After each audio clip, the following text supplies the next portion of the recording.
আজ আমাদের Indian bike driving 3D গেমের ভিতরে একটা বিশাল বড় সুনামি হয় এবং পুরো শহর পানির নিচে চলে যায়। দেখতে পাচ্ছো আমাদের শহর কিন্তু এখন পুরোটা পানির নিচে এবং ফ্র্যাঙ্কলিন তার বাড়িকে বাঁচানোর জন্য সে একটা কাজ করে, সে বুদ্ধি দিয়ে একটা বিশাল বড় গাছ আনে আর এই গাছটাকে কেটে শুটে সে একটা বিশাল বড় কাঠের বাড়ি তৈরি করে ফেলে। তো চলো এখন দেখা যাক ফ্র্যাঙ্কলিন কি আমাদের শহরকে বাঁচাতে পারবে কিনা।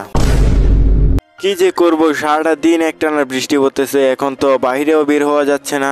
আর আমার ছেলেটাও মানে কি বলবো, সে কান্নাকাটি করতেছে মজা খাওয়ার জন্য, কিন্তু বাট আমার কাছে টাকাও নাই, আমি অনেক গরিব, কাজ কাম বন্ধ, বুঝতে পারতেছো। তো এখন একটু বাইরে গিয়ে দেখতে হবে আসলে ঘটনাটা কি, কোথা থেকে এত বৃষ্টি হওয়ার কারণটা কি।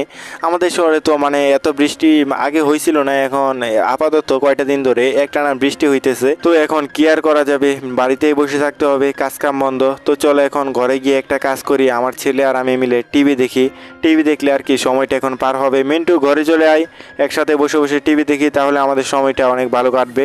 তো দেখতে পাচ্ছো এখন আমরা টিভি দেখতেছি, টিভির মধ্যে কিন্তু একটা রেস হইতেছে। এই রেসটার মধ্যে দেখতে পাচ্ছো মোটু জিতে গেছে। তো এখানে আমার ছেলেকে একটু বাইরে পাঠাচ্ছি, সে গিয়ে দেখে আসুক বাইরের অবস্থা কেমন। আচ্ছা বাবা ঠিক আছে, তাহলে এখন আমি যাচ্ছি। তো এইখানে তোমরা দেখতে পাচ্ছো বৃষ্টি তো থামার নামই নিচ্ছে না। তো এখন আমাকে বাবাকে গিয়ে কথাটা বলতে হবে। এদিকে কিন্তু বৃষ্টির পানিতে আমাদের শহর পুরোটা ডুবে যাচ্ছে। বাবা, বৃষ্টির পানিতে আমাদের শহর ডুবে যাচ্ছে, এখন কি করব, তুমি কিছু একটা করো বাবা। আরে মিন্টু তুই কি বলতেছিস, সত্যি তো আমাদের শহর পানিতে ডুবে যাচ্ছে, এখন কি করা যাবে, আমাদের শহরকে তো এখন আর বাঁচানোই যাবে না, যে বৃষ্টি পড়তেছে।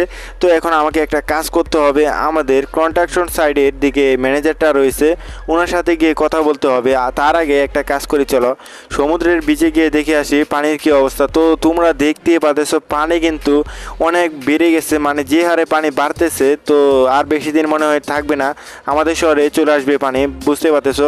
আমাদের সমুদ্রের সাথেই কিন্তু আমাদের শহরটা। তো এখন কি করা যাবে, তো দেখতে পাচ্তেছো পানি কিন্তু অনেক বাড়তেছে। আমাদের এখানে যে নারিকেল গাছগুলো রয়েছে, এই নারিকেল গাছগুলো কিন্তু পানির নিচে চলে যাচ্ছে। তো চলো এখন আমাকে একটা কাজ করতে হবে, তার আগে আমাকে কনস্ট্রাকশন সাইডের দিকে যেতে হবে। এইখানে দেখতে পাচ্তেছো পানির যা অবস্থা, পানি কিন্তু অনেক বেড়ে গেছে, এখন আমাদের বাড়িটাও মনে হচ্ছে ডুবে যাবে। এদিকে পুলিশ স্টেশন কিন্তু পানির নিচে চলে গেছে। তো এখন তাড়াতাড়ি চলো আমাকে যেতে হবে। এদিকে এই পানির মধ্যে কিন্তু আমার গাড়ি চালাতে অনেক অসুবিধা হইতেছে, গাড়ির ভিতরে পানি চলে আসবে। তো চলো আমরা কিন্তু এসে পড়েছি আমাদের কনস্ট্রাকশন সাইডে। এদিকে ম্যানেজারের সাথে কথা বললে বুঝতে পারবো আসলে এই ঘটনাটা কি হয়েছে। ফ্র্যাঙ্কলিন তুমি তাহলে এসেছো, আমাদের শহরে কি হয়েছে, একটা বিশাল বড় মেঘ দানব এসেছিল, তারপর আমাদের শহরে একটা বিশাল বড় কালো মেঘ ছড়িয়ে দেয়, এই কারণে আমাদের শহরে এত বৃষ্টিপাত হচ্ছে। তুমি কিছু একটা করো ফ্র্যাঙ্কলিন, তুমি পারবে। আচ্ছা ঠিক আছে স্যার, দেখা যাক আমি কি করতে পারি, আমাদের শহরকে আমি বাঁচাতে পারি কিনা। তো এইখানে তোমাদেরকে আমি ঘটনাটা খুলে বলি, আমাদের শহরে নাকি একটা বিশাল বড় মেঘদানব এসেছিল। তো ওই জায়ান্ট মেঘদানবটা আমাদের শহরে অনেকগুলা মেঘ ছুড়ে দেয়, কালো মেঘ, ওই মেঘগুলোর কারণে কিন্তু এত বৃষ্টি হচ্ছে। তো এখন আমাকে একটা কাজ করতে হবে, আমার কম্পিউটারে রিচার্জ করে দেখতে হবে এখন কি করা যায়, এই এই বৃষ্টির হাত থেকে কীভাবে বাঁচা যায়। তো এখন আমার মাথায় একটা বুদ্ধি এসেছে, এইখানে তোমার অনলাইনে দেখাচ্ছিল যে একটা কাঠের বাড়ি বানালে তাহলে আমরা এই এই বৃষ্টি থেকে আমরা বাঁচতে পারবো। তোমার মনে করো যে কাঠের বাড়িটা কিন্তু বেঁচে থাকবে। তো এখন আমাকে একটা কাজ করতে হবে, আগে এখন আমাকে যেতে হবে আমাদের শহরের জুরাসিক পার্কে, সেইখানে অনেকগুলা গাছ রয়েছে, তো সেখান থেকে একটা গাছ আনতে হবে। তার আগে তোমরা দেখো, একবার লক্ষ্য করে দেখো আমাদের শহরের কী অবস্থা হয়েছে, পুরো শহরটা পানির নিচে চলে গেছে। আর আমাদের শহরের পুলিশ স্টেশনটা দেখতে পাচ্ছ ভেঙে চুরে একবারে চুরমার হয়ে গেছে। তো এখন কি করা যাবে, আমাদের শহরকে তো এখন আর বাঁচানোই যাবে না, যা অবস্থা তোমার দেখতে পাচ্ছ, বৃষ্টির কারণে কিন্তু পানি অনেক বেড়ে গেছে। সামনে আমি একটা বুট দেখতে পেয়েছি, তো আমার গাড়িটা নিয়ে চলা যাওয়া যাচ্ছে না, তো এখন আমাকে এই বুটটা নিয়ে যেতে হবে। আর এখানে একটা দেখতে পাচ্ছ মানুষ মরে পড়ে আছে, তো মনে হচ্ছে এই বুটটা দিয়ে এসেছিল, তো পানির ঝড়ের কারণে মনে হয় মরে গেছে। তো এখন চলো আমরা তাড়াতাড়ি চলে যাই আমাদের শহরের জুরাসিক পার্কে, সেইখান থেকে একটা বিশাল বড় গাছ আনবো, তারপরে ওই গাছটা দিয়েই কিন্তু আমি আমার বাড়িটা বানাবো। তো চলো দেখো তোমরা কীভাবে আমি বাড়িটা বানাই। সামনে দেখতে পাচ্ছ এইখানে মানুষ কিন্তু রয়েছে অনেক, এইদিকে মানুষের মরে যাওয়ার লাশ টাশ পড়ে রয়েছে সাইড দিয়ে। তো এইখানে তোমার শহরের অবস্থা দেখতে পাচ্ছ একেবারে ভাঙাচুরা হয়ে গেছে, আমাদের শহরটা এক কথায় বলতে গেলে এখন পুরো ভাঙচুর। দেখতে পাচ্ছ এইখানে তোমার সামনে এই শহরের যত বড় একটা গোলবৃত্ত রয়েছে, এটার উপরে একটা বিশাল বড় বাড়ি ভেঙে পড়ে আছে। তো এখন সব কিছু দেখতে পাচ্ছ আমাদের শহরের অবস্থা একেবারে কি বলবো, নাজেহাল হয়ে গেছে। তোমরা যারা যারা বড় লোক আছো সবাই আমি বিকাশ বিকাশ নাম্বার দিয়ে দিব, সবাই কমেন্টের মাধ্যমে মানে বিকাশ নাম্বারটা নিয়ে সবাই টাকা পয়সা দিয়ে দিও। আমাদের শহরকে তো ঠিক আগের মতো করতে হবে, তো বুঝতে পারতেছো। তো চলো আমরা কিন্তু এসে পড়েছি আমাদের শহরের জুরাসিক পার্কে।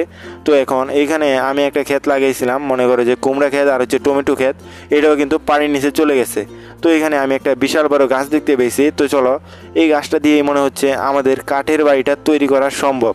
তো এখন চলো এই গাছটা দিয়ে কিন্তু আমাদের কাঠের বাড়িটা তৈরি করব। তো এর সাথে কিন্তু আমি একটা কাঠ মিস্ত্রিও নিয়ে নিয়েছি আমাদের সাথে আমাদের কাঠের বাড়িটা তৈরি করার জন্য। তো চলো এদিকে কিন্তু তারা কিন্তু তাদের কাজ শুরু করে দিয়েছে। তো এখন আমাদের বাড়িটা তৈরি হতে কতদিন লাগবে তা তারা বলে দিয়েছে, একদিনের ভিতরে তারা নাকি আমাদের বাড়িটা তৈরি করে দিতে পারবে। তো চলো দেখা যাক, তাদের উপরে ভরসা করে একদিনের পর তোমাদের সাথে আবারও দেখা হচ্ছে the next day. তো অলরাইট গাইস, তোমরা তো দেখতে পাচ্ছো আমাদের কাঠের বাড়িটা কিন্তু তৈরি হয়ে গেছে। আর এইখানে বৃষ্টির পানি কিন্তু অলরেডি আমাদের বাড়ির উপরে চলে এসেছে। তো এইখানে আমরা একটা ব্যবস্থা করে রেখেছি। তোমাদের মনে করো যে এইখানে একটা বিশাল বড় সুইমিং পুলও বানিয়ে ফেলেছি। এই সুইমিং পুলে তোমাদের মনে করো যে যত মাছ আছে শহরের মানে সমুদ্রের মধ্যে যত মাছ আছে সব কিন্তু আমরা এখানে এনেছি।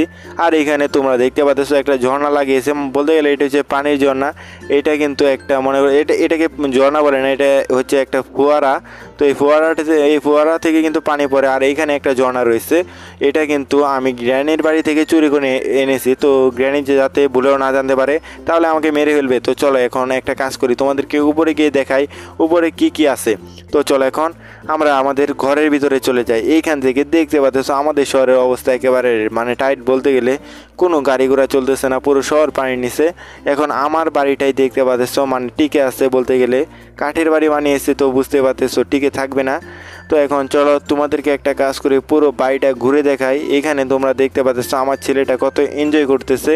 তো মানে আমি যে বাড়িটা বানিয়েছি এটা বলতে গেলে এক কথায় তোমরা 10 থেকে কত দেবা সবাই কমেন্টে বলে যাও।